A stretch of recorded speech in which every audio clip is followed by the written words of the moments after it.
Frente a frente.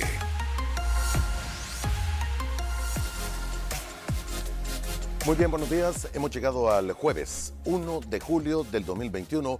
Les saluda Moisés Urbina y esto es Frente a Frente en Telecorporación Salvadoreña. Qué bueno que nos sintoniza en esta mañana. Tenemos importantes informaciones y dos interesantes entrevistas con temas totalmente diferentes. En la primera parte nos acompaña ya aquí en el estudio el licenciado Miguel Catán, secretario de Comercio e Inversiones. ¿Cómo ha estado, señor? Buenos días. Muy bien, Moisés, buenos días. Mucho gusto, muchas gracias por este espacio que nos brindas y gracias a todas las telespectadores que nos acompañan.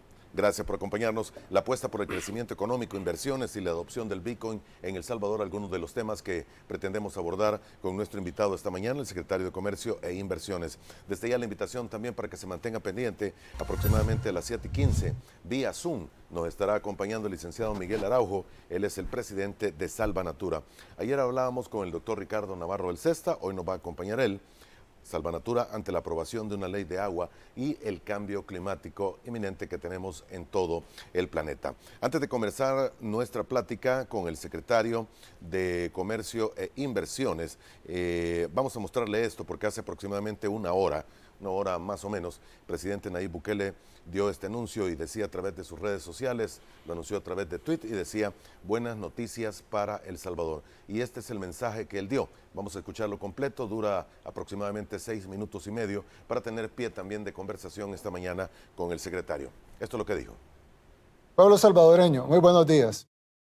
Como todos ustedes saben, el mundo ha sufrido un incremento en los precios. Esta inflación generada por la incorporación de nueva emisión de moneda, generalmente dólares, euros, yenes, etcétera, que se ha hecho para fomentar e estimular la economía de las grandes potencias mundiales. El costo que tenemos en el resto del mundo es que al haber más dinero, pero la misma cantidad de productos, el costo de estos productos se incrementa. Por decir, si hay mucho más dinero para comprar la misma cantidad de alimentos, hay mucho más dinero para comprar la misma cantidad de objetos o la misma cantidad de bienes, el costo de estos bienes se incrementa para equiparar la oferta de nuevos dólares, de nuevos euros, de nuevos yenes. Y por lo tanto eso afecta los precios mundiales.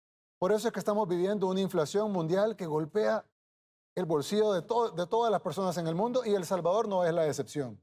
Los salvadoreños estamos sufriendo el embate de una inflación mundial. Poco podemos hacer para cambiar las reglas del mercado mundial, pero sí podemos hacer algunas cosas aquí en casa. Es por esto que esta mañana he enviado una solicitud al Consejo del Salario Mínimo para incrementar el salario mínimo de los salvadoreños. Si bien esto dependerá de la aprobación del sector gubernamental, del sector empresarial y del sector de los trabajadores, he solicitado que se incrementen un 20%. Este incremento deberá ser efectivo a partir de agosto, para que pueda aliviar el bolsillo de los salvadoreños más vulnerables, que en gran cantidad son los que reciben y viven con el salario mínimo. No a todos beneficiará este aumento, ya que hay algunos que no están en el sector formal, o hay otros que no tienen empleo, o hay otros que ganan más que el salario mínimo. Y es por eso que también he ordenado que a partir de la próxima semana se haga otra entrega del programa de emergencia sanitaria PES para todos los hogares salvadoreños. Esto va a servir para dos cosas. En primer lugar, va a servir para llevar alimentos a las familias más necesitadas y que por lo tanto deban de comprar menos de ellos para sostener a su familia normalmente. Pero también va a servir para hacer otro factor, y es que al introducir tantos alimentos en las familias salvadoreñas, vamos a bajar la demanda local de alimentos, y si bien esto no va a impactar el precio mundial de los mismos, sí podrá impactar en los precios locales, ya que habrá menos demanda de alimentos en un mismo mercado, y eso podrá bajar un poco los precios. Por lo tanto, habrán dos beneficios: el recibo directo de los alimentos por las familias salvadoreñas y el subsecuente posible bajo de precios por una menor demanda de los alimentos en el mercado local. Como dije anteriormente, si bien no podemos afectar el precio internacional de los alimentos, sí podemos afectar esa pequeña franja que corresponde al aumento local de los precios. Y esa baja podrá ocurrir por la reducción de la demanda de alimentos de las familias al tener este apoyo alimentario de parte del gobierno. De esta manera esperamos ayudar a los salvadoreños directamente con alimentos, esperamos a que bajen los alimentos por la baja de la demanda del mercado local. Vamos a desplegar a la Defensoría del Consumidor para que evite la especulación y el acaparamiento y que ayude también a la baja de los precios. Y vamos a beneficiar a las familias que reciben el salario mínimo en nuestro país, que van a ser beneficiadas con un incremento del 20% en el salario mínimo. Al menos esta será la propuesta gubernamental al Consejo Superior del Salario Mínimo, que de tener el apoyo ya sea de los trabajadores o de los empresarios o de ambos, se podrá conseguir este aumento. Ahora, algunos podrán pensar, pero este incremento podrá afectar a la micro, pequeña y mediana empresa. Sí, pudiera. Y es por eso que vamos a tomar una parte del fideicomiso de Bandesal para financiar el aumento de las empresas micro, pequeñas y medianas durante un año. En otras palabras, si usted es propietario de una micro, pequeña o mediana empresa formal y tiene que hacer este aumento del salario mínimo del 20% a sus trabajadores, no tiene que trasladarle el costo a sus clientes ni tampoco tiene que despedir a nadie. Simplemente tiene que llenar el formulario, demostrar que estaba pagando el salario mínimo actual, demostrar que ahora paga el salario mínimo incrementado y el gobierno le devolverá a manera de un subsidio no reembolsable la cantidad que aumentó en salarios de su empresa durante 12 meses, durante un año. Por lo tanto, si bien las micro, pequeñas y medianas empresas le pagarán más a sus trabajadores que ganaban el salario mínimo, no serán impactadas económicamente porque el gobierno les dará ese subsidio no reembolsable que será exactamente igual al incremento de su pago de planilla. De esta manera, con este aumento al salario mínimo, no solo vamos a beneficiar a las decenas de miles de familias que van a recibir el aumento, sino que vamos a hacer crecer la economía, ya que estas familias van a tener más poder de consumo y van a consumir en las empresas. Eso va a hacer que crezca la economía. Mientras tanto, mientras la economía crece, de hecho ya está creciendo este año, más el crecimiento de la mitad del otro año, más el crecimiento que fomentemos con el incremento del salario mínimo, las empresas podrán ajustar sus cuentas y podrán tener y hacerle frente a estos pagos dentro de un año, ya que si bien el incremento del salario mínimo empezaría en agosto de este año, es decir, el próximo mes, agosto, septiembre, octubre, noviembre y diciembre de 2021, así como enero, febrero, marzo, abril, mayo, junio y julio del 2022, serían subsidiados 100% por el gobierno a la micro, pequeña y mediana empresa. Por lo tanto, las empresas no tendrían que trasladarle este costo a sus clientes ni tampoco despedir trabajadores, ya que le estarán pagando más a sus trabajadores, tendrán trabajadores con mayor poder adquisitivo, más contentos, pero ellos no asumirían ningún gasto, ya que el Estado se lo subsidiaría durante 12 meses o un año. Eso hará que nuestra economía crezca y aliviará el bolsillo de decenas de miles de familias. De esta manera tendremos varias formas en las que beneficiaremos a las familias, con el aumento directo del salario mínimo, a las micro, pequeñas y medianas empresas con el subsidio para que paguen sus salarios sin tener ningún costo, a millones de familias que recibirán el paquete PES y en general al mercado de alimentos por la baja de la demanda porque estas familias tendrán estos alimentos adicionales. Y si bien sabemos que no podemos resolver todos los problemas del país en un día, con esto estamos resolviendo una deuda histórica, el aumento del salario mínimo, que no le estamos subiendo en 3, 5 o incluso 10%, sino en 20%, y a partir del próximo mes. Con esto, paso a paso, vamos cambiando nuestro país para bien. Que Dios los bendiga a todos. Muchas gracias.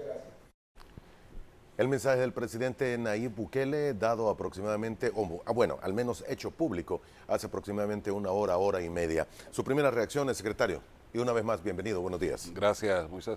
Bueno, yo creo que es importante entender que todos los salvadoreños deben de tener una retribución justa por su trabajo. No podíamos seguir siendo el país con los salarios más bajos en la región, con excepción de Nicaragua, que es algo que no podemos controlar y que no se debe a situaciones de mercado, sino que funciona de una manera distinta. Pero comparado con Honduras, comparado con Guatemala, con Costa Rica, con Panamá, nuestros salarios eran muchísimo más bajos. Aún con el aumento propuesto por el presidente Bukele y solicitado al Consejo Superior de Trabajo, del salario mínimo, perdón, es importante entender que se necesitaba y era urgente hacerlo, y es importantísimo que a partir de ahora se cree una política clara de aumentos salariales permanentes, predictibles, entendibles para los empresarios y para los empleados. No podemos dejar de lado el hecho de que el salario mínimo no vale por sí mismo, no es un monto nominal, debería tener una relación con el poder adquisitivo que estos mismos salarios tienen. Y históricamente en El Salvador no se ha visto esto como algo importante. Sí. El último incremento del salario mínimo fue el 2017, si bien es cierto fue un aumento más o menos fuerte, pero aún así había una deuda de muchísimos años. El año pasado nosotros no pudimos subir salarios, era lógico, estábamos en el mero hoy ojo del huracán de la pandemia, pero este año veíamos que ya se hacía urgente hacerlo. Hemos tenido muchas conversaciones con el sector privado, y digo con el sector privado, aunque hay algunos que se abrogan el derecho de ser los representantes del sector privado sin serlo realmente, y están de acuerdo en que era necesario tener un incremento de salario, y lo único que pedían es que existiera predictibilidad, y que vamos a seguir trabajando para lograr tener un salario que pueda tener incrementos puntuales con cierta periodicidad para garantizar que los empleados tengan la retribución justa por su trabajo. Hoy en la mañana alguien publicó que no se podía combatir a la iniciativa privada. Este gobierno ha sido el gobierno que más ha apoyado a la iniciativa privada en los últimos 40 años de existencia de El Salvador. Nunca antes un gobierno ha trabajado tan de la mano con la iniciativa privada. Probablemente no lo hemos hecho con algunas asociaciones que han sido claramente contrarias no solo al gobierno, sino que inclusive con sus actitudes personales del presidente de esta asociación en contra aún de la iniciativa privada. Tanto es así que su misma familia se tuvo que desligar de él. Para que la familia de uno se desligue de uno es porque realmente no lo está haciendo bien. Muy bien. Señor, hay varias preguntas. Usted indica, es necesaria la predictibilidad. Cuando un anuncio se da de esta manera y que no se tenía, bueno, se mencionaba que pudiese haber algún incremento, pero se da con un anuncio para que opere dentro de un mes exactamente, no es muy corto el tiempo para que incluso las empresas puedan ajustarse. El anuncio lleva 3 partes, la entrega de la caja y llega también el subsidio para las pequeñas, micros y medianas empresas. La realidad es que, Moisés, el presidente no ha decidido que se aumente el salario mínimo. Está pidiéndolo. Está solicitándolo al Correcto. Consejo del Salario Mínimo. Y lo que es importante es que no va nada más como una medida, sino que es una medida acompañada claramente por medidas paliativas para evitar que las empresas sufran. Lo que es más importante es entender que las empresas no van a tener que subir el costo de sus productos, porque de nada sirve que se subiera el salario en un 20%, que aunque la mano de obra representa probablemente el 10-20% del costo de los productos, usualmente las empresas lo que han hecho es subir el salario 20%, le suben a todo el 20%. ¿Okay? Y al final, en lugar de ser positivo, es negativo. Exactamente. En este caso, el presidente ha tenido a bien tomar los paliativos necesarios para que esto no pase. Por el otro lado, siempre se ha hablado de que un aumento del salario mínimo va a hacer que se despida gente. Nunca ha sucedido. De hecho, nunca ha sucedido. En el incremento del 2017 hubo un pequeño bajón en el empleo de un mes y volvió a subir inmediatamente. Pero tampoco puede suceder porque el gobierno es el que está asumiendo ese pago, ese costo del incremento del salario mínimo para la micro, pequeña y mediana empresa, que son las que verdaderamente se podrían ver afectadas. Es importante que notemos que en países como Honduras, nuestro vecino de al lado, el salario mínimo es más alto dependiendo del número de empleados que tenga una empresa, llegando a ser equivalente a $600 al mes. Y para la maquila es de $450 al mes. O sea, nosotros apenas estamos haciendo ¿qué pudiéramos decir? Una pequeña respuesta a las verdaderas necesidades que se tienen. Pero es una respuesta clara, contundente, bien pensada y con todos los paliativos necesarios para que esto surta el efecto que estamos buscando. No solamente se incrementa el salario mínimo, sino que además se inyectan $100 millones como mínimo a la economía para poderla dinamizar. Es importante que entendamos algo. Mucho se ha dicho que el gobierno no tiene plan, que no inventan un montón de cosas, pero en realidad este año hemos tenido en el primer trimestre del año un crecimiento del Producto Interno Bruto del 3%, más grande que lo que tuvieron nunca los gobiernos anteriores en años completos. En solo 3 meses se ha tenido ese nivel de crecimiento. Claro, veníamos de una caída, Eso le iba a es mencionar. cierto, es un efecto rebote, pudiera ser, pero no sucede igual en todos los demás países. O sea, si fuera el efecto rebote y fuera normal y fuera usual y es lo que deberíamos de esperar, Fuera debería la pasar en tendencia, todas partes. fuera la tendencia en todas las Y no naciones. sucede así. Ahora, El Salvador es una excepción. señor secretario, hay algunos comentarios ya de los amigos televidentes sobre el mensaje del presidente y dice, Marta Vilés para el caso nos dice, presidente, también aumentará el monto de las pensiones porque cada vez que se sube el salario mínimo suben los precios y por lo tanto los pensionados vamos a comprar menos con lo que se recibe de pensión. En el mismo sentido, Elías nos dice, no sirve de nada aumentar el salario mínimo porque siempre la canasta básica empieza a subir y todo lo demás. Lo mismo con los impuestos. Se cargan impuestos a las empresas y ellas son las que lo cargan al consumidor final. Pareciera que no oyeron el mensaje del presidente. O al menos El en forma presidente completa. fue sumamente claro al decir que los precios no van a subir por la sencilla razón que no hay una causa para subirlo, porque No, ninguna empresa va a asumir ese costo. No deberían de subir, señor. No deberían de subir. Esperamos y vamos a hacer lo posible para que no suban. Nosotros creemos que el empresario es una persona que tiene conciencia. No podemos seguir pensando que el empresario es el enemigo del pueblo y que es el enemigo del gobierno. Para empezar, los empresarios son parte del pueblo, o sea, son salvadoreños también. Y tenemos que buscar la manera de, junto con ellos, encontrar la forma de hacer lo mejor para el país. Y yo creo que hay una conciencia clara de parte del sector privado verdadero en ese sentido, de poder hacer crecer el país, de poder hacer valer más el poder adquisitivo de los salarios y de que su gente esté cada día mejor. Habrán excepciones, obvio, en todas hay excepciones, que al final lo único que hacen es confirmar la regla. Pero la regla general es que los empresarios salvadoreños han demostrado ser buenos empresarios, han demostrado ser conscientes y creemos que con un gobierno que trabaja de la mano con ellos van a hacerlo de una mucho mejor manera. Lo saco un par de minutos del tema solo para el otro temario que mencionaba la amiga televidente que nos sintonizaba. Sobre el tema de pensiones, ¿hay alguna...? Se está estudiando, una reforma a las pensiones. Hay estudios internos y se está analizando. Nosotros creemos que no es justo que alguien trabaje 30 años para recibir el 20% de su salario. Así es como están las cosas. Así es como están las cosas ahorita. Y lo que ha pasado con el tema de las pensiones es que ningún gobierno ha tomado una visión de largo plazo en el tema de pensiones. Si nosotros nos acordamos cuando se crea la pensión, el sistema privado de pensiones, que en realidad es relativamente privado, se crea existiendo el colón como moneda y se crea existiendo tasas bancarias de alrededor del 22-23%. Entonces, obviamente iba a tener una rentabilidad muy alta.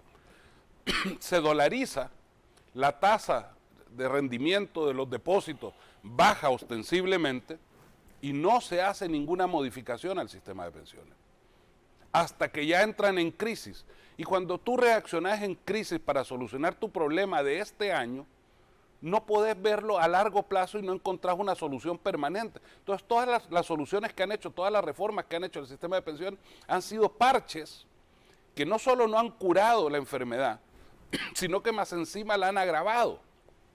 Porque hoy por hoy, realmente lo que contribuye el empleado es solamente para su fondo del 8%, porque el 8% es para el fondo, el 5% para la cuenta solidaria, el 1.9% para el costo de la AFP y de los seguros. Entonces, al final de cuentas, no hay posibilidad de que esas pensiones con un rendimiento lógico en un mercado dolarizado de alrededor del 6% van a poder tener la suficiente rentabilidad como para pagar una buena pensión. Entonces hay que corregirlo. Y hay que corregirlo pensando no en 5 años, no en el próximo año fiscal, sino que hay que corregirlo pensando al menos en los próximos 100 años. Muy bien, salto de un tema a otro porque tenemos que estar agradecidos con los amigos que nos sintonizan temprano. Saúl Mía nos dice, señor Catán, revise si se están cumpliendo los controles sanitarios en frontera para los productos lácteos de Nicaragua. La ganadería está a punto de extinguirse. El aparato productivo de El Salvador está herido de muerte. La reactivación agropecuaria llegará, pero tarde. Y esto tiene que ver con el anuncio que hizo el ministro de Agricultura, pero parece que sigue entrando todo el producto que se quiere de Nicaragua, o que no debería. No es así. No es así. O sea, se está corrigiendo. Obviamente el ministro no llega a los 2 meses de estar en el cargo. Se han hecho muchas reformas, muchos cambios. Obviamente todo cambio requiere un tiempo. se están haciendo mucho más controles y la última información que tengo yo de hace 2 semanas es que se están haciendo análisis al 100% de los productos que entran a El Salvador. Obviamente no se puede revisar el 100% de los quesos que entran en un contenedor, pero se saca un muestreo suficientemente grande del 100% de los contenedores que entran a El Salvador de productos lácteos de Nicaragua, de Honduras o de donde sea. Siempre es probable que esté entrando algo por puntos ciegos, que no podemos tener el control del 100%, pero creo que es muy poco y que en este minuto se está controlando bastante bien. Los ganaderos están trabajando de la mano con el gobierno y estamos apostándole a un crecimiento. No vamos a parar la importación porque sería ridículo cerrar cerrar la frontera, pero sí vamos a controlar que el producto que entre sea producto que cumpla con todas las normas que nosotros exigimos. Sí, y que no exista una competencia desleal también con los productos salvadoreños. Por supuesto. Porque internamente se está tratando de cumplir con ello. Pues, en el tema de la ganadería hay que ser, igual que en todos los temas agrícolas, hay que ser claro en algo. El Salvador dejó de ser un país agrícola en 1970, 1980, y no es culpa de la reforma agraria, es culpa de cómo se hizo la reforma agraria. Pero de 1990 para acá, la agricultura se ha destruido totalmente en El Salvador, no tenemos café, lo único que producimos es caña de azúcar. Se fue el algodón, sí, era contaminante, se fue el café, ya no tenemos granos básicos. El granero de Centroamérica, que era la zona de Usulután, ya no hay producto. Nosotros importamos frijol, importamos maíz, importamos arroz, importamos todo. Y no es posible. Deberíamos de ser un país agrícola exportador porque tenemos la calidad de tierra, tenemos la calidad de mano de obra, pero sin embargo hemos destruido la agricultura. Este gobierno le ha apostado fuerte y creamos el plan maestro de rescate agropecuario, que es una iniciativa que nació de la Secretaría de Comercio e Inversiones y que ha sido aplaudido por todos los organismos internacionales como el IICA, la Comunidad Europea, el Banco Mundial, el BID, la USDA. Estamos seguros que esto va a ser un éxito. Hombre, realmente han pasado 30 años, 40 años destruyendo nuestra agricultura. Nosotros esperamos rescatarla en los próximos 4 años, pero tenemos que ir paso a paso. Y lo primero es poner los controles suficientes para que no nos sigan envenenando con productos de malísima calidad, que tiene formalina, que tiene cherichecol, que tiene una serie de contaminantes, y que sencillamente entraban al país como Pedro por su casa. ¿Y cuál era el problema? ¿Por qué no querían que nuestro ejército estuviera en los puntos ciegos?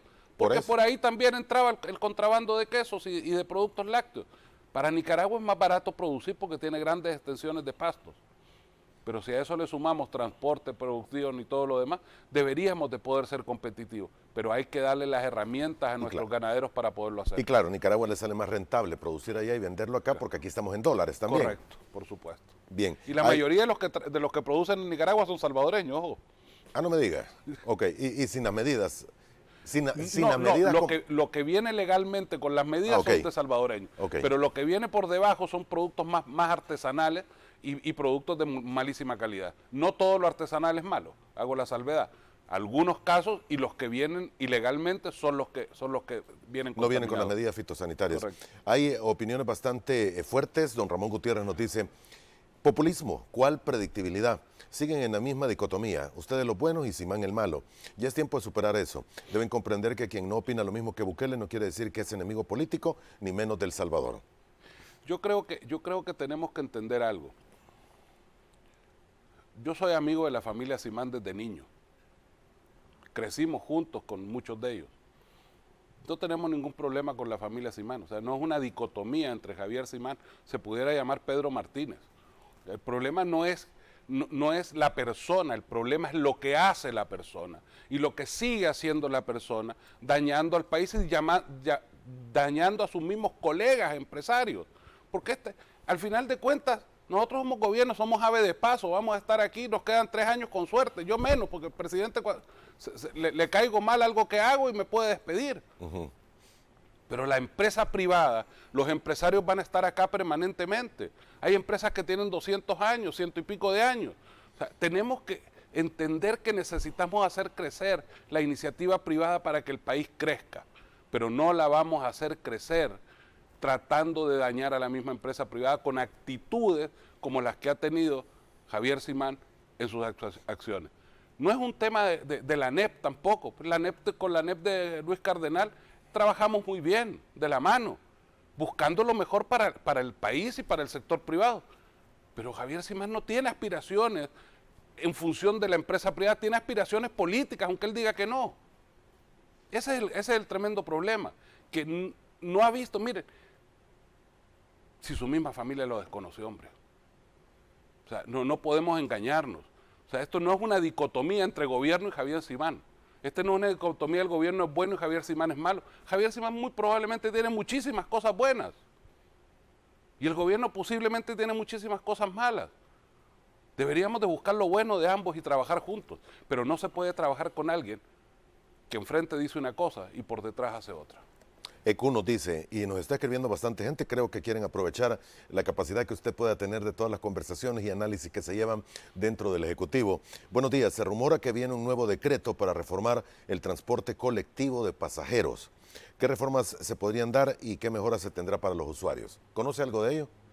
Sé que lo estoy sacando de los temas. Sí, la verdad es que hemos estado estudiando desde el plan de gobierno, o sea, esto no es secreto, pues. En el plan Cuscatlán está la mejora de la movilidad de los salvadoreños y se están buscando muchas alternativas para mejorarlo. Y hay que ser claro, esto no es sin los empresarios del transporte, porque toda mejoría en el sistema de movilidad en El Salvador tiene que ser de la mano de los empresarios para lograr al final de cuentas tener algo que sea sostenible para el beneficio de los usuarios, pero también para el beneficio de los empresarios. Yo estoy claro en algo, los empresarios tienen que ganar dinero, porque nadie trabaja para estar cansado. Si hay alguien en El Salvador que quiera trabajar para estar cansado, tengo 3 o 4 puestos en la Secretaría que lo puedo llevar a trabajar conmigo. En El Salvador y en el mundo entero, el empresario crea empresas para generar lucro, utilidad, ganancia. Lo importante es que ese lucro, utilidad y ganancia sea justa y que los que trabajen con él reciban una justa retribución por su trabajo también. Eso no es populismo, eso es realmente tener conciencia humana. Bien, antes de ir a la primera pausa, que prácticamente tenemos que hacerla ya, Joxan Cortés, el gobierno importó maíz cuando en El Salvador había suficiente producción, lo que hizo que el precio cayera a $11 el quintal. No es cierto. No es cierto. No había suficiente maíz en El Salvador. Nunca ha habido suficiente maíz en El Salvador en los últimos años. Siempre se ha tenido que importar maíz. Y el precio estaba a $17 el quintal. ¿Okay? Y el país importó alrededor de 11 y algo. Para poder garantizar el abastecimiento durante la pandemia. Era lógico prever que no iba a haber producción nacional suficiente y que los mercados externos de los cuales importábamos el maíz iban a cerrar sus fronteras para garantizar la alimentación de sus pueblos. El gobierno lo único que hizo fue ser previsor y garantizar que a nadie en El Salvador le hiciera falta maíz, que a nadie en El Salvador le hiciera falta harina de maíz. Debemos de entender que un gobierno no puede esperar a que el tener el agua arriba de la cabeza para reaccionar y evitar un problema futuro. En muchos casos, nuestra obligación es prevenir y poder responder antes de que las cosas pasen. Pero en otros casos no podemos prevenir, nosotros no pudimos evitar que asesinaran a Flor. Nuestra responsabilidad, al final de cuentas, era ir a encontrar al asesino y poderlo juzgar. Hay cosas que podemos evitar, como pudo haber pasado una escasez mundial de maíz y no hubiéramos tenido con qué alimentar a nuestra gente. Y eso sí lo pudimos prevenir y sí lo pudimos corregir antes de tiempo. Había que prever ese escenario. Había que prever ese escenario. Y no solo fue maíz, fue frijol y fue arroz. Que nunca ha habido suficiente. Se importó también frijol. Claro, por supuesto, de Nicaragua. Es que todo el frijol se importa de Nicaragua. Casi todo, porque hay buen frijol que se siembra acá. Sí, pero muy poco. O sea, no alcanza el consumo, Moisés. Sí. O sea, somos 6,5 millones de salvadoreños que nos comemos 1 libra a la semana. No producimos. Algunos comemos más. Algunos comemos más. Muy bien, vamos a una pausa. Regresamos en aproximadamente 2 minutos y medio. Naturalmente vamos a hablar de las inversiones y lo que nos mencionaba al inicio y la posibilidad del Bitcoin y las repercusiones que podría tener a partir de septiembre próximo. Ya volvemos.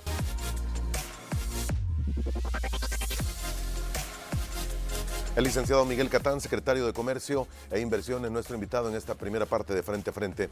Comenzábamos y quiero agradecerle el tiempo que hemos dedicado para nuestros amigos televidentes. Al igual que usted menciona, es difícil levantarse temprano. Sí, muy difícil. Y los amigos televidentes se levantan temprano para estar con nosotros y hacerle las preguntas a usted. Le agradezco el tiempo que le hemos dedicado. Pero también hay temas que hablar y usted mencionaba, la inversión en el país está creciendo este año.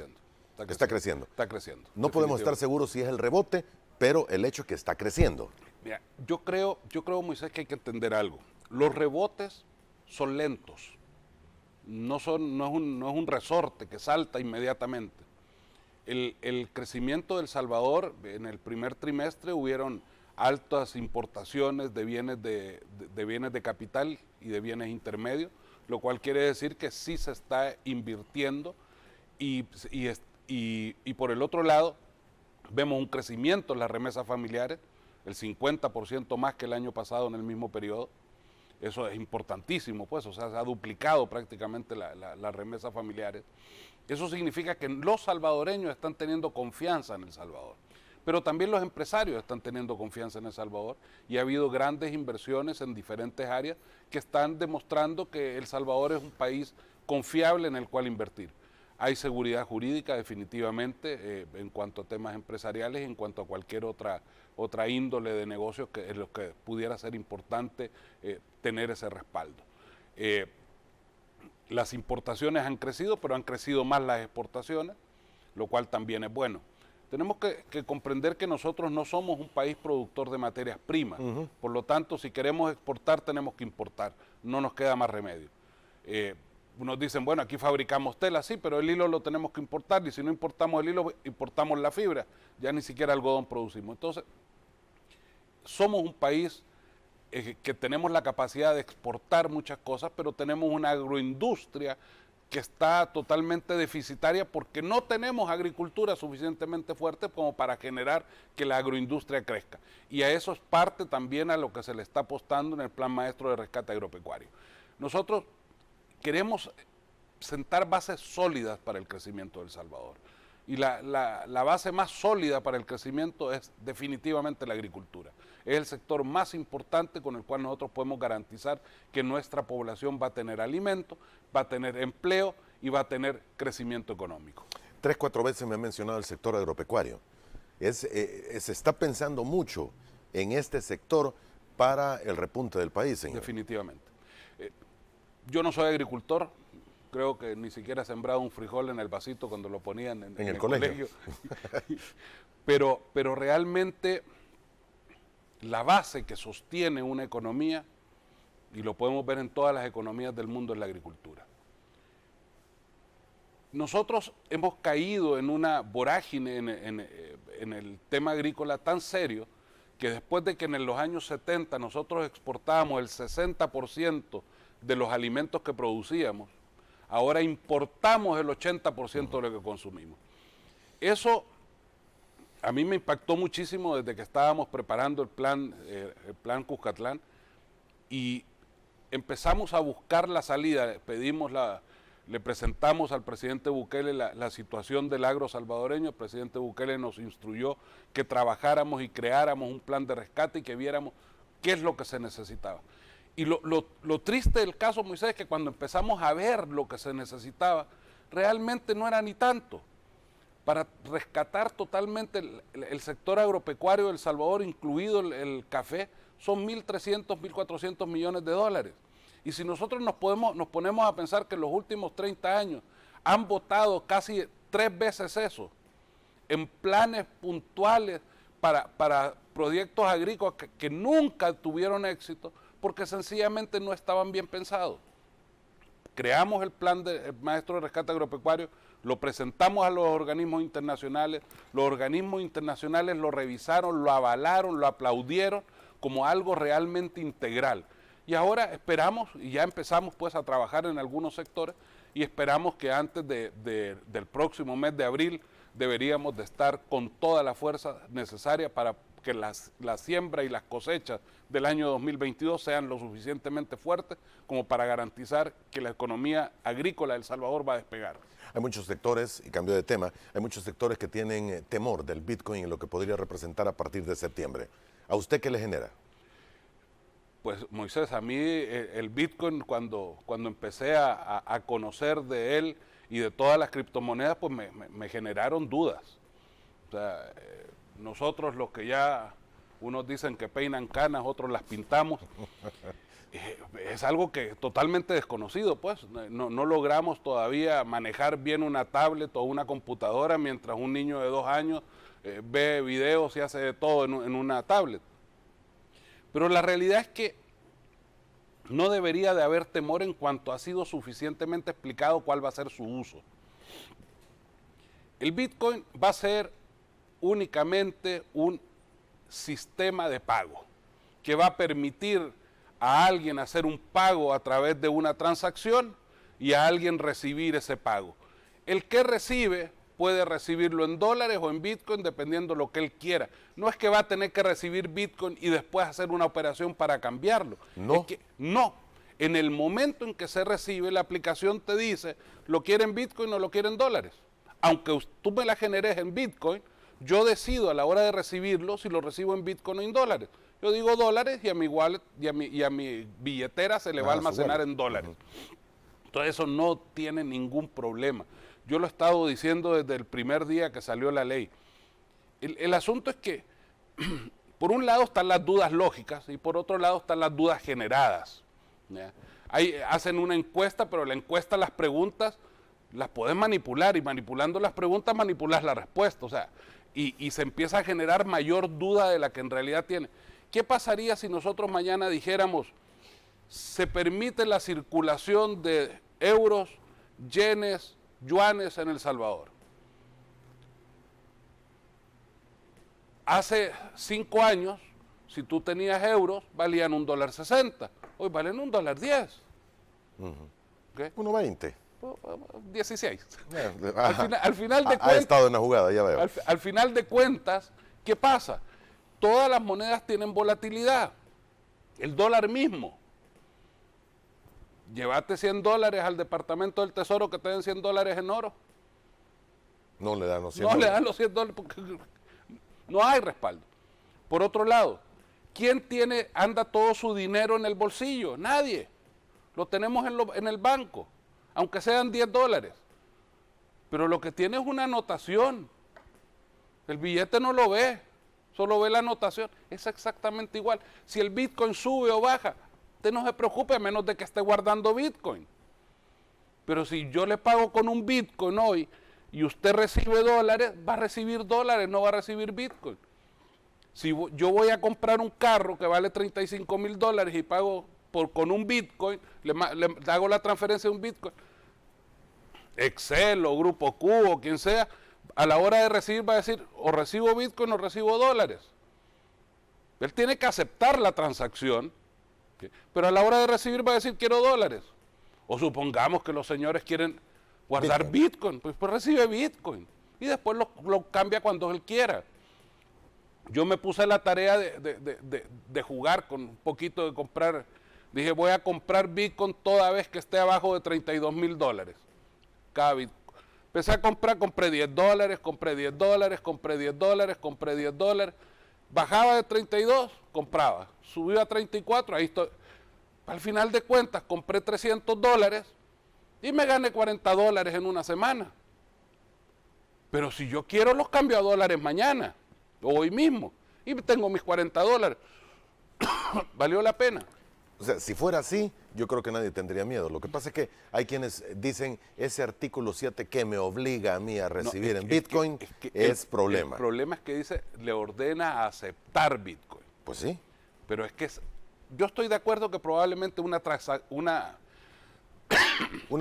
más feliz hubiera sido menos aceptar problema. Transacciones en Bitcoin, a partir de Bitcoin. Hubiera sido, pero en realidad lo vuelve a explicar el artículo 12, ¿okay? Donde hace claramente las excepciones y entendemos que esto es, no hay ninguna ley que sea absolutamente perfecta.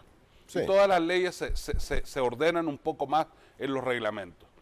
Y en todo caso, si fuera necesario, que no creo que sea porque el artículo lo permite, entender que nadie en el mundo puede obligarte a recibir Bitcoin, porque la operación misma de la transacción, de la transaccionabilidad del Bitcoin, en el mundo entero funciona de esa forma. Cada quien recibe la moneda que quiere. Acepta la transacción a partir de alguien que le manda Bitcoin, pero a la hora de recibirla decide si lo quiere en euros, lo quiere en yenes, lo quiere en yuanes, lo quiere en dólares. En la moneda que lo vaya a querer. Así es. Falles Verano nos dice, la recepción será en una wallet que no está en la banca. Es un corralito de control de divisas. Yo creo que hay que entender las finanzas modernas. La banca nacional tiene todo el conocimiento de las divisas y las operaciones en el país. La superintendencia del sistema financiero lo tiene el Banco Central de Reserva. ¿Dónde está el corralito? La wallet va a ser la wallet que él elija. O sea, el gobierno va a crear una, pero tú puedes usar la que querrás, puedes usar Binance, puedes usar Strike, puedes usar cualquiera de las 10 millones de wallets que existen. No hay obligación a usar la wallet del gobierno. Cada quien va a usar la wallet que se le dé su regalada gana. Así es como se ha pensado. Así es como está la ley. Y cualquier banco puede crearlo. O sea, yo creo que va a llegar un momento en que el mismo banco va a poder tener cuentas en Bitcoin, ¿okay? Ojo, cuentas en Bitcoin. Ajá. De un ahorrante que quiera ahorrar en Bitcoin, pues el banco probablemente le va a abrir una cuenta en Bitcoin. Ahora, el banco no va a tener responsabilidad por el valor de ese Bitcoin. Igual que si te abriera una cuenta en euros. El banco no va a tener responsabilidad por el valor del euro. Lo que va a tener responsabilidad el banco es de mantenerte guardados tus euros y devolvértelos cuando tú los quieras. ¿Okay? Pero no que el euro va a valer lo mismo que valía cuando tú lo depositaste. Igual como sucedía en El Salvador cuando había el colón, tú podías tener una cuenta en dólares. Sí, se podía tener cuentas en dólares. Las empresas tenían cuentas en dólares. Pero el valor del dólar con relación al colón no era responsabilidad del banco. El banco te pagaba en dólares. Entonces, querías sacarlo, sacabas los dólares. O sea, no hay un riesgo en esto. Yo no sé por qué. Y a mí me preocupa, y lo he dicho hasta el cansancio. Yo he estado en directivas de la empresa privada desde 1982. Y me preocupa que hoy a todo le tienen miedo. Igual que le tenían miedo a la dolarización. Era un pánico a la dolarización. No, se debe dolarizar. Si la dolarización se hubiera hecho en el 94, hubiéramos estado muchísimo mejor. Pero pararon del 94 al 2000 para hacer la dolarización. Y al final de cuentas la tuvieron que hacer, pero todo el mundo estaba asustado. Cuando en realidad todo cambio genera temor, es cierto. Pero no deberíamos sobrereaccionar a ese temor, ni deberíamos provocarlo más. O sea, yo no sé si a ustedes de niños sus papás les decía, si te portas mal va a venir el viejito del saco y te va a llevar, o el ropavejero, o la carreta que anda comprando hierro. Y al final lo tenían a uno asustado con algo que nunca iba a pasar, la ciguanaba, el cipitillo, el monstruo del closet. Pero al final de cuentas nada pasaba. Y así mismo nos están asustando ahora con algo que no tienen, que es absolutamente irrelevante para la operatividad en El Salvador, pero que sin embargo va a generar un crecimiento exponencial. Y lo está generando, porque se están viniendo inversiones hacia El Salvador, porque estamos siendo un país moderno en el manejo de las finanzas. Muy bien, ya tengo que terminar, pero las inversiones que están viniendo tienen mucho que ver con el anuncio del Bitcoin. Nuevas sí, pero hay inversiones que son textiles, inversiones en energía, inversiones en telecomunicaciones, inversiones en salud, en diferentes áreas, en diferentes ámbitos está viniendo inversión. En turismo inclusive bastante fuerte también, hay mucho interés en turismo. Se está generando es amplio el abanico donde de se está oportunidades y generando donde se inversión. puede utilizar. Muy bien, secretario. Gracias por su tiempo. No, Vamos gracias a a tener que ustedes. volver a hablarlo. Vamos a tener que levantar otra vez de mañana. Pero levánteme media hora más tarde. Vamos a tratar que sea la segunda parte. Gracias, Gracias, señor. Moisés. Muy amable por Muchas haber estado gracias. con nosotros esta Es un mañana. El gusto. licenciado Miguel Catán, secretario de Comercio e Inversiones. Hacemos una pausa, volvemos en aproximadamente 3 minutos y el licenciado Miguel Araujo, presidente de Salvanatura, nos va a acompañar vía Zoom. Ya regresamos.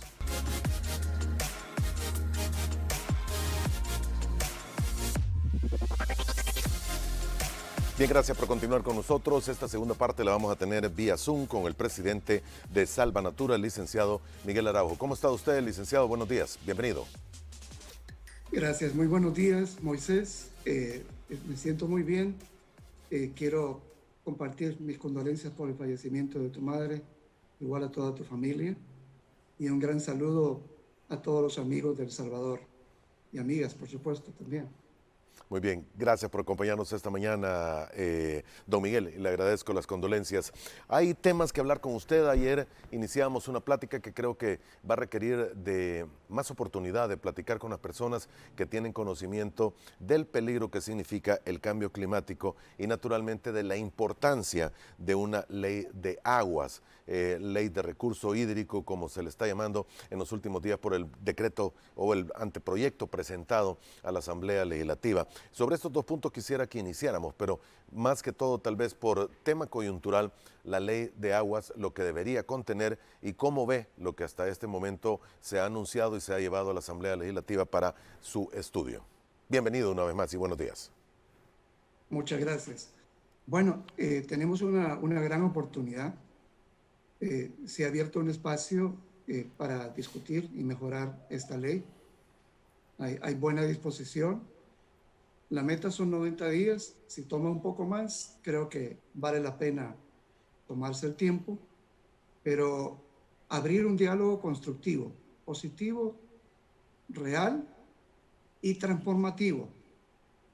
¿Por qué? Porque hoy por hoy el recurso hídrico, que lo tenemos súper abundante, lo estamos administrando pésimamente. Somos bendecidos con 1.800 milímetros y el agua lluvia la despreciamos. Creemos que es de mala calidad, que no sirve para nada, que es para los pobres, y dejamos que corra rapidísimo al mar, que se evapore, la contaminamos, y todo esto porque hemos actuado como que fuéramos niños sin reglas. Lo que no se valora, no se cuida, y no se conoce. Entonces, no basta la conciencia, la educación es esencial, pero hay que ir construyendo un cambio del sistema, un sistema que nos motive, que tenga zanahorias y castigos, que nos vaya llevando a todos. Y aquí todos hemos sido culpables, directa o indirectamente, unos más, unos menos. Pero lo importante es la decisión de cambio, porque el país no es viable tal como vamos con la gestión del agua. Y no es ciencia espacial su manejo.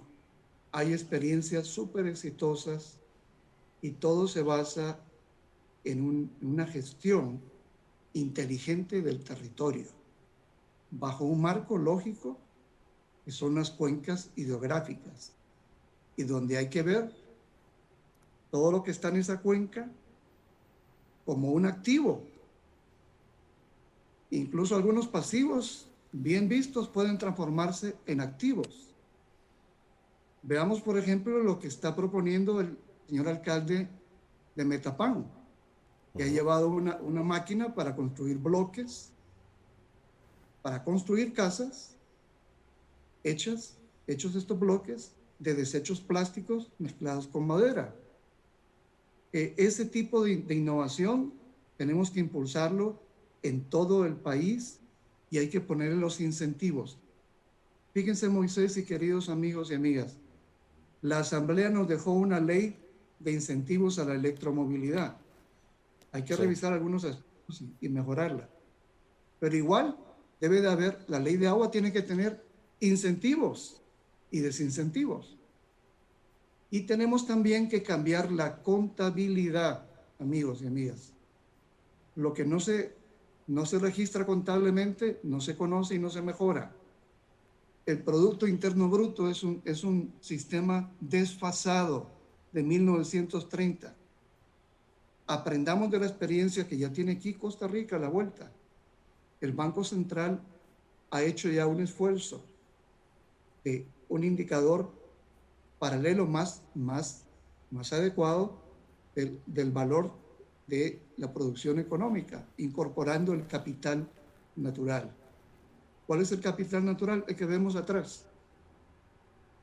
Eso no es Hawái, es aquí, pero no lo valoramos.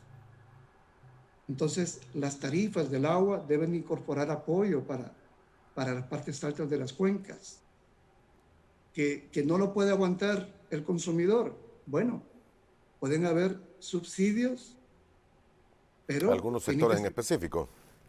focalizados. Pero hay formas de aprovecharlo. En los reservorios, agua lluvia, hay sistemas de filtración que permiten potabilizar el agua. Si usted va a mi restaurante, le damos agua gratis y es agua lluvia purificada. Igual se puede hacer en todo el país. Estamos hablando en la anterior presentación de cambios, de modernidad.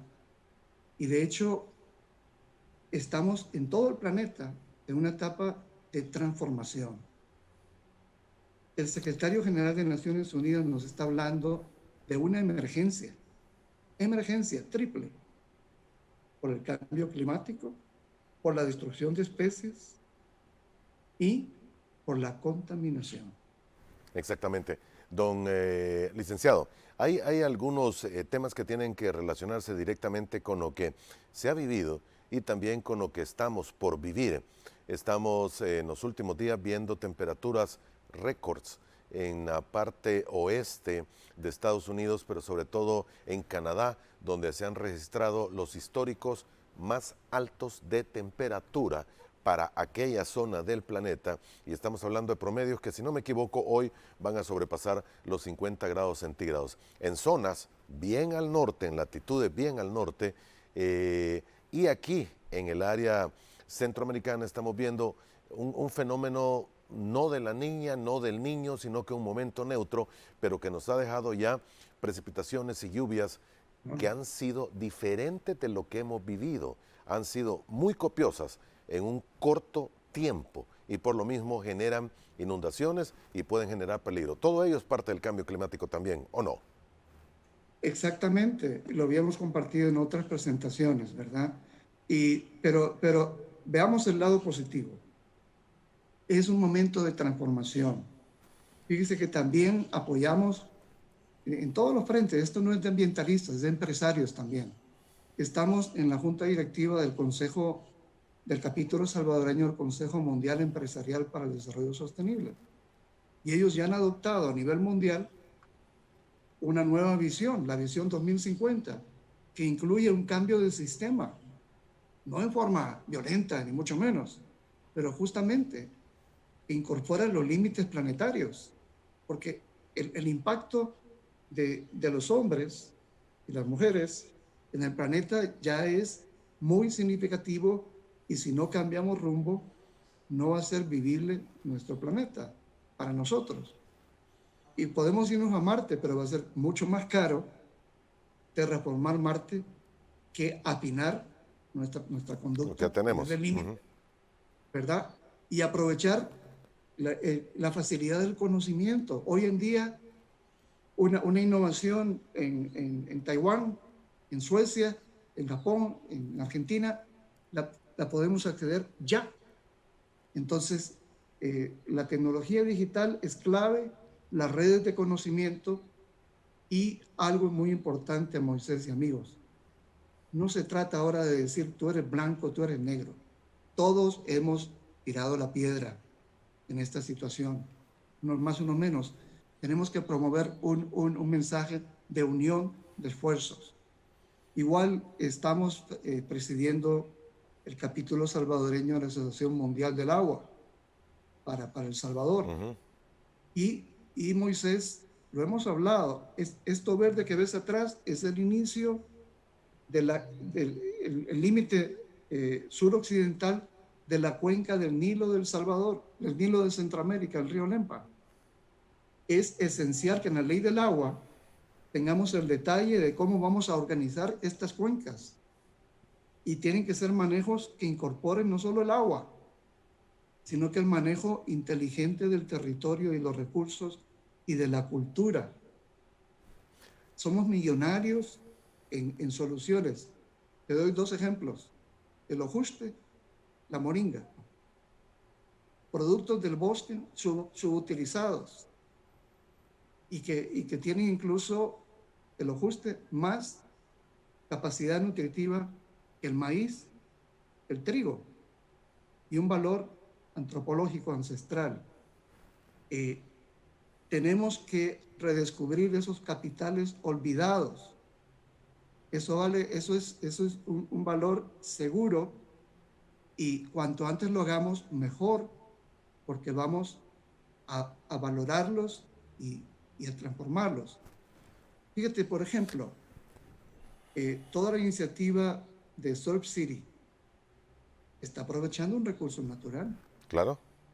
Pero lo clave es que lo hagamos con racionalidad, que no nos comamos este bosque que está atrás.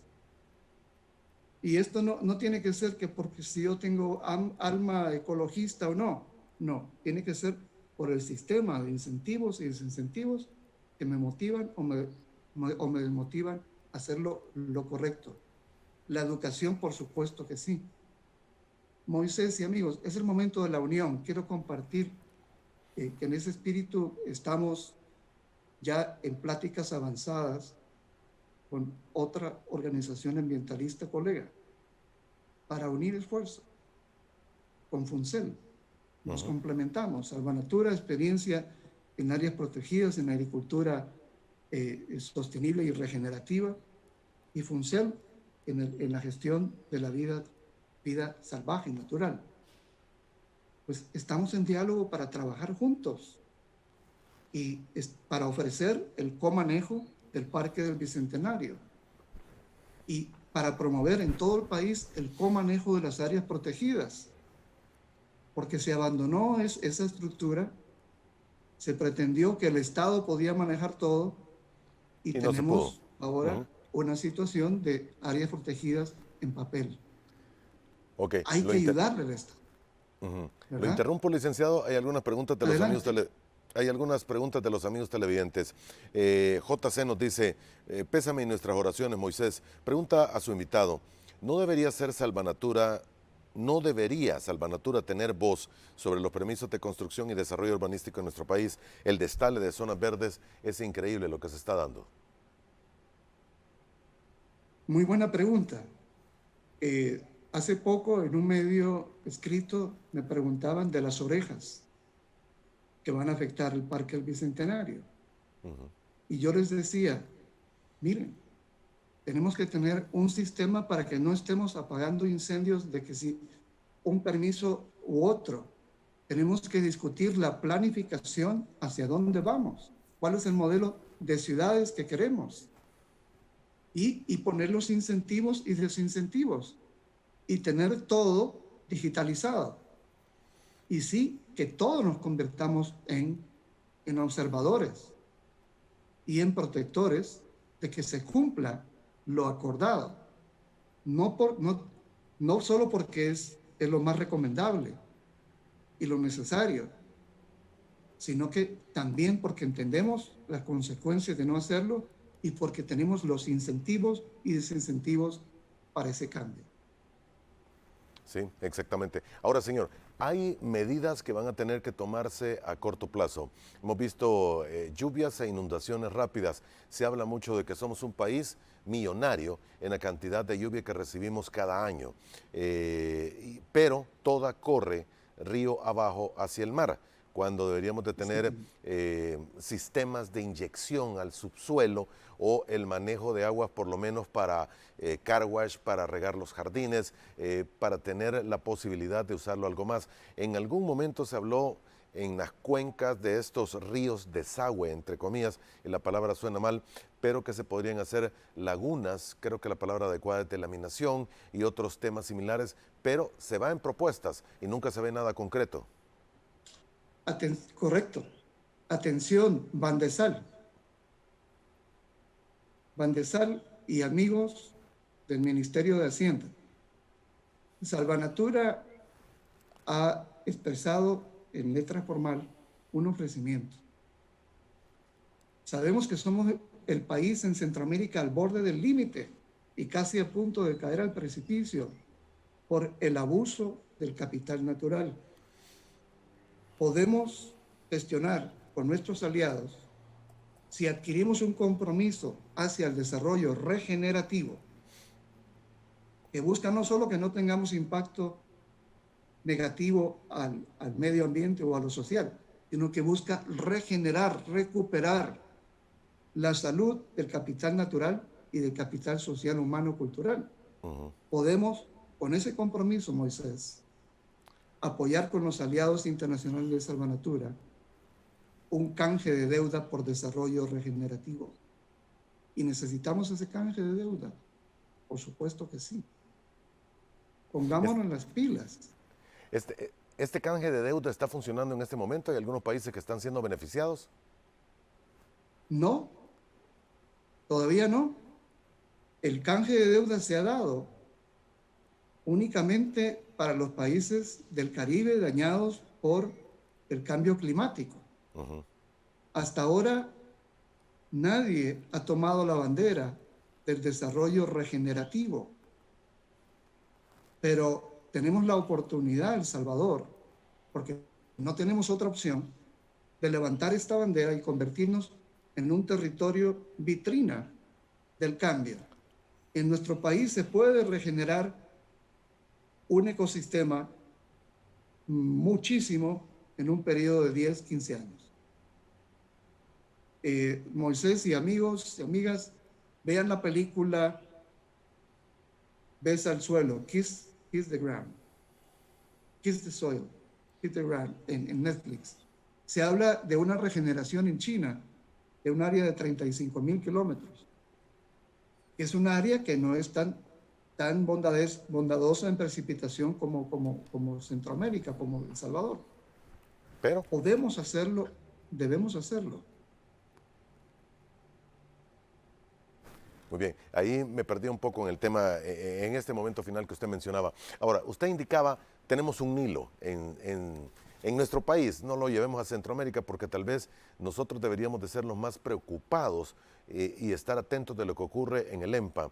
El EMPA es la vena de corazón que alimenta el país y de hecho es donde mucha de la población de la capital salvadoreña toma el agua necesaria, porque ahí está una de las principales plantas de bombeo, Bocatoma, exactamente. Pero cada vez se ve el nivel más bajo, licenciado, y cada vez se ve también más sucio y con más tierra, y naturalmente existe el peligro de que, porque no nace en nuestro país, de que pueda venir incluso contaminado de donde tiene sus orígenes. Exactamente.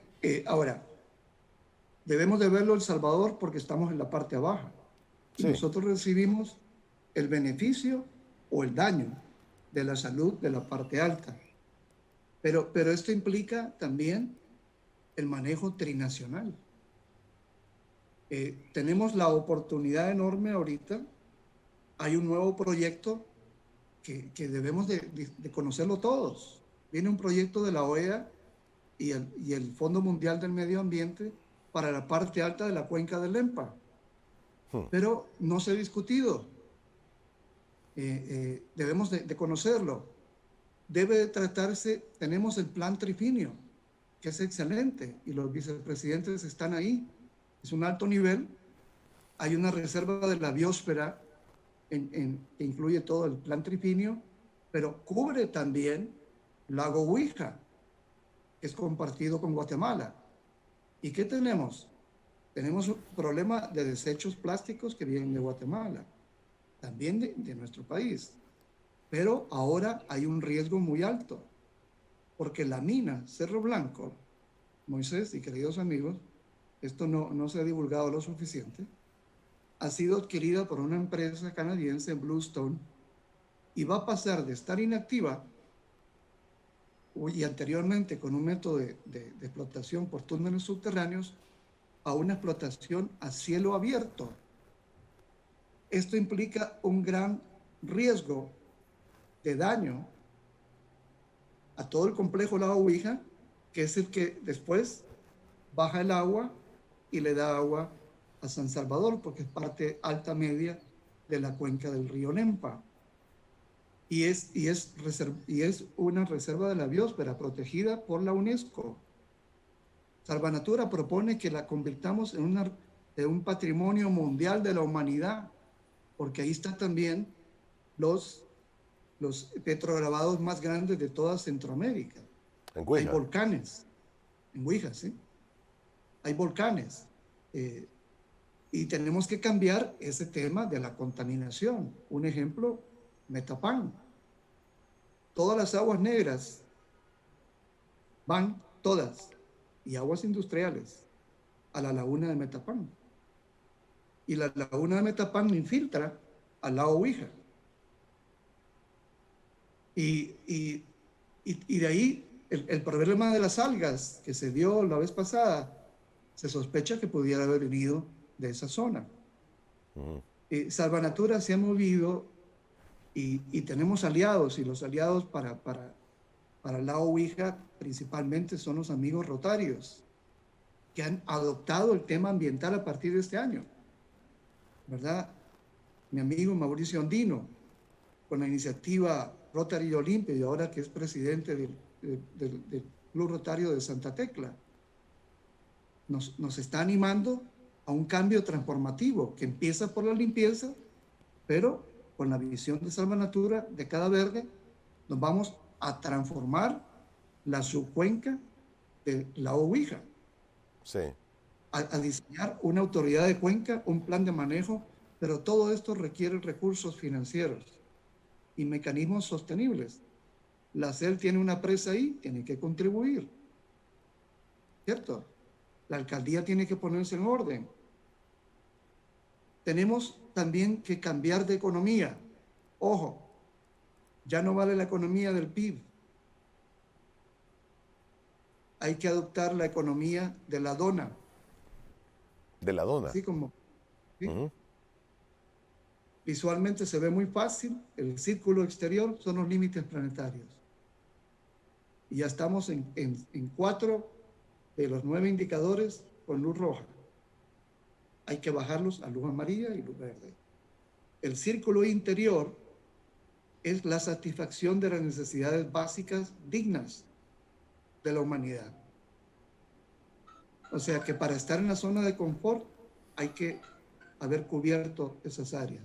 Muy No bien. vamos a llegar ahí de la noche a la mañana, pero hay que mapear las brechas y tener los planes año con año de cómo irlas disminuyendo. Sí, es algo que no debe de perderse ni dejarse, sino que constantemente estarlo vigilando. Señor, tengo que hacer la última pausa comercial. Le voy a pedir que nos espere en línea para el segmento final de esta plática. Volvemos en aproximadamente 2 minutos. Tenemos algunas interrogantes más de los amigos televidentes. Ya regresamos.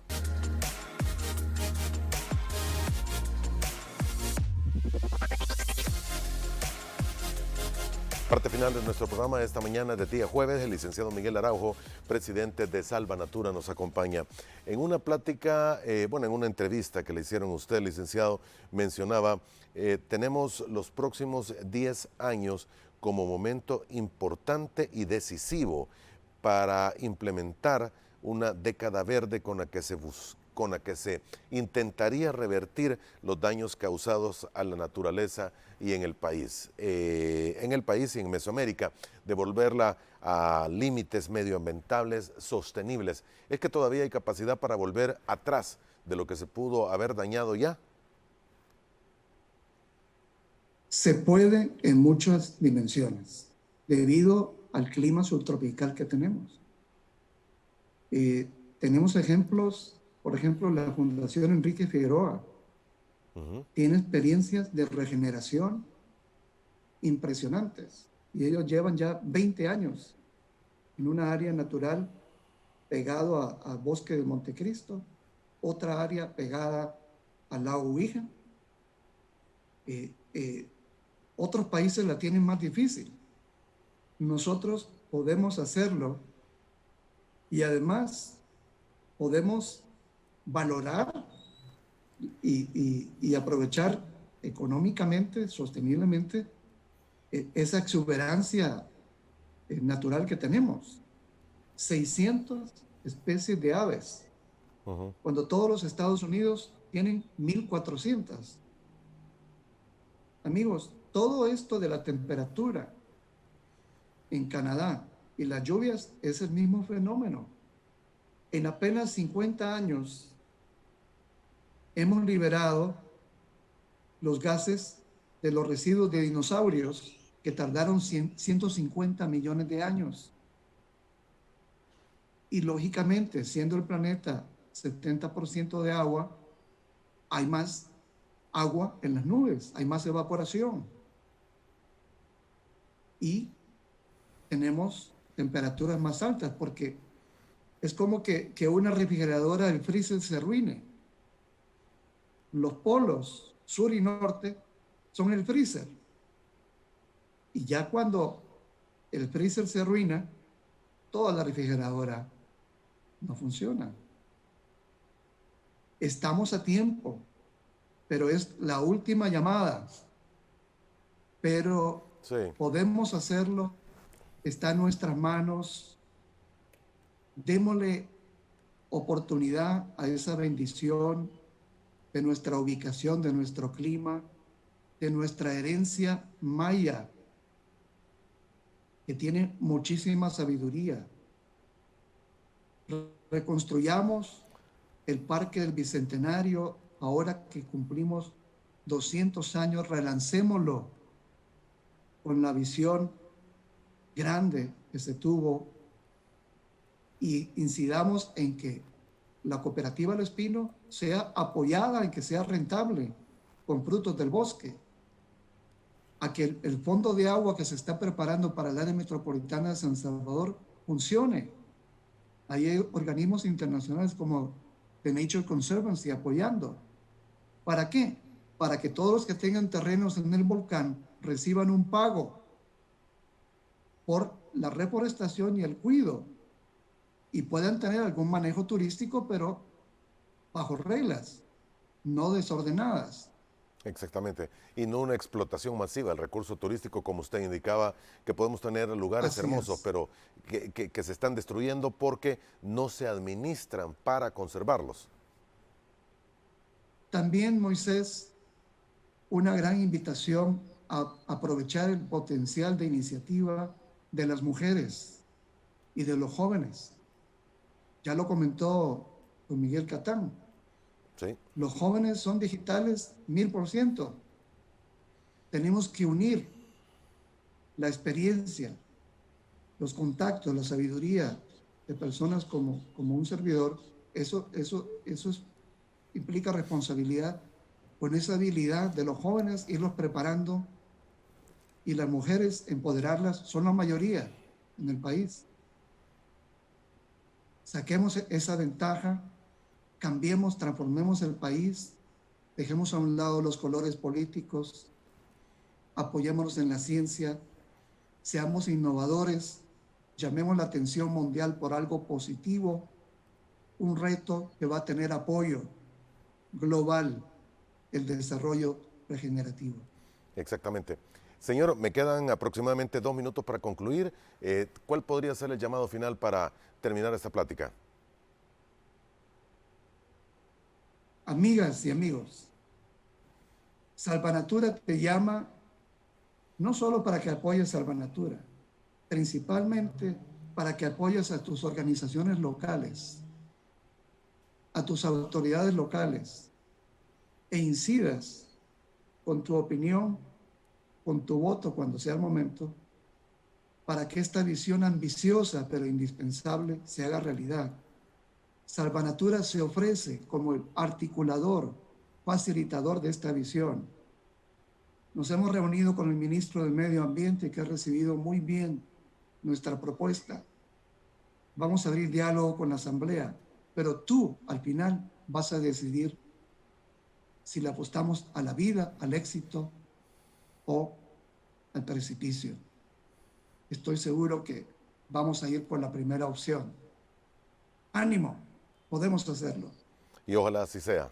Y ojalá así sea, porque definitivamente creo que nuestro país lo merece. Hay tanto hermoso lugar que visitar, que conocer y que pudiésemos conservar incluso para beneficio de las futuras generaciones que probablemente van a tener los más serios problemas en el manejo y la necesidad del recurso hídrico, que ya se está alertando por muchos sectores de que va a ser el próximo elemento para posibles conflictos armados en el mundo. Es así, ¿verdad?